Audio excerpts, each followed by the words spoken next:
नगरपालिकेचे अधिकारी व शिंदे गटाचे अधिकारी असो पदाधिकारी असो अक्षरशः कुंभकर्णासारखे झोपलेल्या अवस्थेत असतात।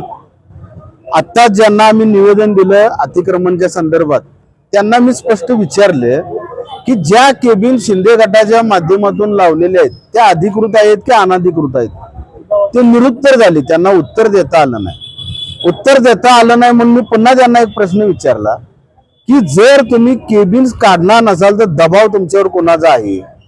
त्या कोल्हापूर महानगरपालिकेच्या हद्दीमधील गोरगरिबांच्या गाड्या महानगरपालिकेच्या प्रशासनाने उचलून फेकल्या। त्या केबिन्स ज्या ठिकाणी अनधिकृत आहेत त्या केबिन्सवर अक्षरशः जेसीबीनं ओरबडलं, त्या गोरगरिबांचं नुकसान झालं। मी कालच माझ्याकडे एक व्हिडिओ आलाय साहेब, त्या व्हिडिओमध्ये स्पष्ट दिसतंय एक बिर्याणी गाडी हातगाडी तिची गाडी अक्षरशः मोडतोड करून महानगरपालिकेच्या अधिकाऱ्यांनी उचलून फेकली। मग जर शिंदे गटाचे पदाधिकारी शिंदे गटाचे नेते मंडळी अशा अनधिकृत केबिन्स टाकून काय मिळवतात? ते केबिन कशासाठी अनधिकृत हा माझा मूळ प्रश्न आहे। जनतेच्या विरोधात तुम्ही रस्त्यावर येता आणि जनतेच्या विरोधात तुम्ही अतिक्रमण काढता, मग शिंदे गटाच्या केबिन्स न काढण्यामागचा महानगरपालिकेचा हेतू का?